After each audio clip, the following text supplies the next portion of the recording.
नमस्कार दोस्तों, स्वागत है आपका आपके अपने YouTube चैनल पर। मेरा नाम है प्रलय नक्षिने। चलिए कुछ नया सीखते हैं।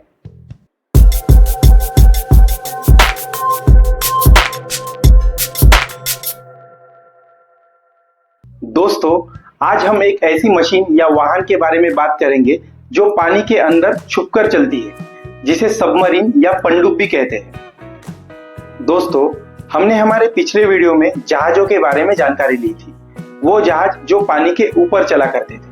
लेकिन यह सबमरीन पानी के नीचे समंदर की गहराइयों में सफर करने में सक्षम होती है। तो आखिरकार इतने गहराई में इतनी भारी भरकम सबमरीन कैसे चल पाती है, कैसे बिना डूबे समंदर की गहराइयों में सफर कर पाती है?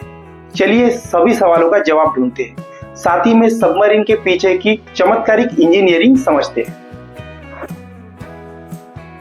दोस्तों, सबमरीन एक ऐसा वाहन होता है जो पानी के नीचे तैर सकता है और वहां लंबे समय तक रह सकता है। इसकी सबसे बड़ी खासियत यह है कि यह पानी के ऊपर और नीचे दोनों जगह चल सकता है।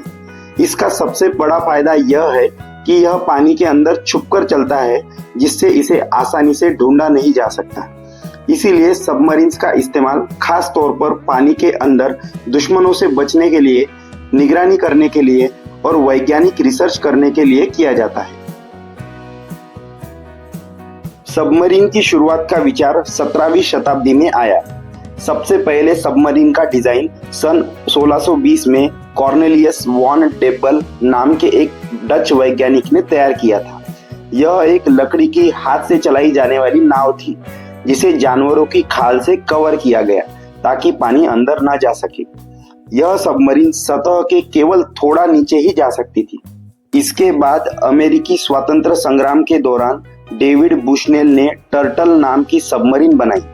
यह एक छोटी अंडाकार सबमरीन थी जो हाथ से चलाई जाती थी, जिसने सबमरीन के भविष्य के लिए सभी रास्ते खोल दिए। इसके बाद 19वीं शताब्दी में सबमरीन के डिजाइन में कई बड़े बदलाव हुए और 20वीं शताब्दी में खासकर प्रथम विश्व युद्ध के दौरान सबमरीन का महत्व तेजी से बढ़ा।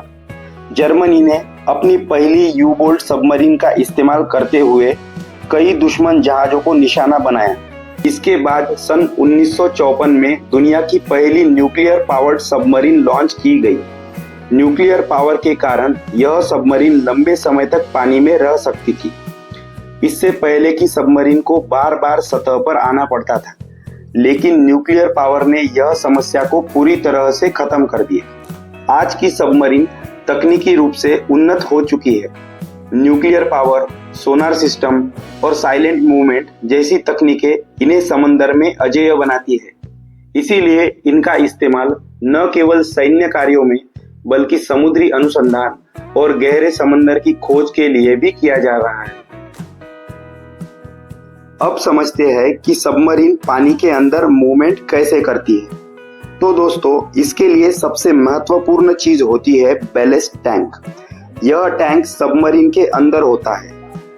जब भी सबमरीन को पानी के नीचे जाना होता है तो बैलेस्ट टैंक पानी से भरा जाता है, जिससे सबमरीन भारी हो जाती है और नीचे डूबने लगती है। और जब सबमरीन को ऊपर आना होता है तो बैलेस्ट टैंक से पानी बाहर निकाला जाता है और टैंक में हवा भरी जाती है, जिससे सबमरीन हल्की हो जाती है और ऊपर तैरने लगती है। और सबमरीन को आगे या पीछे बढ़ाने के लिए प्रोपल्शन सिस्टम को काम में लाया जाता है, जिसमें सबमरीन के पिछले हिस्से में एक प्रोपेलर लगा हुआ होता है, जो सबमरीन को आगे की ओर धक्का देता है। यह प्रोपेलर इंजन की गति से चलाया जाता है, जिसमें डीजल इंजन और न्यूक्लियर इंजन्स को यूज किया जाता है। देखा जाए तो सबमरीन फॉरवर्ड बैकवर्ड मूवमेंट के लिए जहाज के जैसे ही सिमिलर वर्क करती है, जिसका वीडियो आप आई बटन पर क्लिक करके देख सकते हैं। तो दोस्तों, सबमरीन का सबसे इंपॉर्टेंट पार्ट बैलेस्ट टैंक होता है। यह उन हिस्सों में से एक होता है जो सबमरीन को पानी के नीचे डुबोने और सतह पर लाने का काम करता है। इसे हाई प्रेशर पंप्स के जरिए भरा एवं खाली किया जाता है।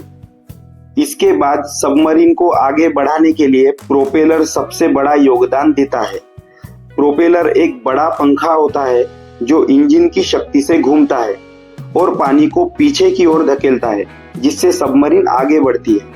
वैसे ही अगर प्रोपेलर को दूसरी दिशा में घुमाया जाए तो सबमरीन पीछे की ओर मूव करती है। इसके बाद प्रोपेलर को घुमाने के लिए डीजल इंजन या न्यूक्लियर रिएक्टर्स का यूज किया जाता है। डीजल इंजन वाली सबमरीन्स डीजल इंजन से बैटरीज को चार्ज करती है, फिर बैटरीज की मदद से इलेक्ट्रिक मोटर पावर प्रोड्यूस करती है और वह पावर प्रोपेलर तक पहुंचाया जाता है। वही न्यूक्लियर सबमरीन में न्यूक्लियर रिएक्टर्स होते हैं जो लगातार ऊर्जा प्रदान करते हैं, जिससे सबमरीन को महीनों तक सतह पर आए बिना चलाया जा सकता है। यह आज के समय के उन्नत सबमरीन का मुख्य हिस्सा है। इसके बाद सबमरीन को दाएं बाएं ऊपर नीचे मोड़ने के लिए रडर और ड्राइव प्लेन्स का यूज किया जाता है। रडर सबमरीन के पीछे लगा हुआ होता है और इसे दाएं या बाएं घुमाकर सबमरीन की दिशा बदली जाती है। वैसे ही ड्राइव प्लेन सबमरीन के किनारे लगे हुए होते हैं, जो इसे ऊपर या नीचे जाने के लिए मदद करते हैं। इसके बाद सबमरीन के नेविगेशन के लिए सोनार सिस्टम को काम में लाया जाता है, क्योंकि समंदर के अंदर आंखों से देखना मुश्किल होता है, क्योंकि वहां अंधेरा होता है और ज्यादा दूर तक देख पाना संभव नहीं होता। इसीलिए सोनार साउंड वेव्स भेजता है जो किसी वस्तु से टकराकर वापस लौटती है। तो अगर साउंड वेव्स किसी वस्तु से टकराकर वापस आ रही है, इसका मतलब वहां वह चीज है ऐसा पता चलता है, जिससे सबमरीन के आसपास का वातावरण का अंदाजा होता है। जैसे अगर कोई चट्टान, मछली या किसी दूसरी सबमरीन आसपास होगी तो साउंड वेव से वह वस्तु, दूरी एवं हाइट आदि का पता चलेगा, जिससे उससे बचने एवं सबमरीन चलाने में मदद मिलती है। पानी के अंदर रहते हुए भी पानी के ऊपर क्या हो रहा है यह जानना जरूरी होता है। इसके लिए सबमरीन में पेरिस्कोप दिया होता है। पेरिस्कोप एक लंबा उपकरण है जो सबमरीन के अंदर बैठे व्यक्ति को सतह के ऊपर की चीजें देखने में मदद करता है। इसके लिए पेरिस्कोप को बाहर निकाला जाता है, जिससे पानी के नीचे रहते हुए भी सतह पर दुश्मन के जहाज या कोई अन्य गतिविधि को देखा जा सकता है। सबमरीन को सैन्य मिशन के लिए तैयार किया जाता है और इसके लिए इसमें टॉर्पीडो ट्यूब्स लगे हुए होते हैं। ये ट्यूब्स पानी के अंदर से दुश्मन के जहाज या सबमरीन पर मिसाइल या टॉर्पीडो दागने के लिए काम में लाए जाते हैं। यह टॉर्पीडो बहुत तेज गति से दुश्मन की तरफ जाते हैं और हमला करते हैं। इसके बाद कंट्रोल रूम आती है, जिसे सबमरीन का दिल भी कहते हैं। यहाँ से पूरे सबमरीन को नियंत्रित किया जाता है। फिर चाहे सबमरीन की दिशा बदलनी हो या गहराई कम ज्यादा करनी हो या फिर सोनार सिस्टम से आसपास की जानकारी लेनी हो, सब कुछ यही से कंट्रोल किया जाता है। कंट्रोल रूम में कई मॉनिटर्स और कंट्रोल पैनल्स लगे हुए होते हैं, जिनसे सबमरीन को ऑपरेट किया जाता है। सबमरीन की बाहरी बॉडी को हुल कहते हैं। यह सबसे महत्वपूर्ण हिस्सा होता है जो पूरे सबमरीन को सुरक्षित रखता है। हुल को दो परतों में बनाया जाता है, आउटर हुल और इनर हुल। आउटर हुल सबमरीन का बाहरी कवच होता है जो उसे समंदर के पानी और तेज धाराओं से बचाता है। इसे बेहद मजबूत और हल्के मटेरियल से बनाया जाता है, जैसे स्टील, टाइटेनियम आदि। ये मटेरियल न सिर्फ मजबूत होते हैं बल्कि पानी के भारी दबाव को भी सहन कर सकते हैं। और इनर हुल सबमरीन का भीतर का हिस्सा होता है जहां चालक दल रहता है। इसे इस तरह से डिजाइन किया जाता है कि यह समंदर की गहराइयों में भी सुरक्षा प्रदान कर सके और पानी के अंदर के उच्च दबाव को सह सके, जिससे अंदर के लोग सुरक्षित रहें। सबमरीन में और भी बहुत से महत्वपूर्ण पार्ट्स लगे हुए होते हैं, जिन सभी के समन्वय से सबमरीन चलती है एवं बड़े बड़े मिशंस पूरे करती है। सबमरीन के अंदर का जीवन थोड़ा अलग होता है। यहाँ जगह काफी कम होती है, इसीलिए इसमें सैनिक और वैज्ञानिक छोटी छोटी जगहों में रहते हैं। छोटी जगह होने के बावजूद सबमरीन में एक छोटा सा किचन होता है, जहाँ सीमित संसाधनों के बावजूद क्रू के लिए स्वादिष्ट खाना तैयार किया जा सकता है। इसी के साथ सबमरीन में ऑक्सीजन जनरेशन सिस्टम होता है, जो पानी के अंदर रहते हुए भी क्रू को सांस लेने के लिए पर्याप्त ऑक्सीजन प्रोड्यूस करता है। इसी के साथ सबमरीन्स में आपातकालीन उपकरण भी होते हैं, जैसे oxygen mask, emergency escape pods और लाइफ बोट्स इत्यादि, ताकि आपातकालीन स्थिति में क्रू मेंबर्स सुरक्षित बाहर निकल सके।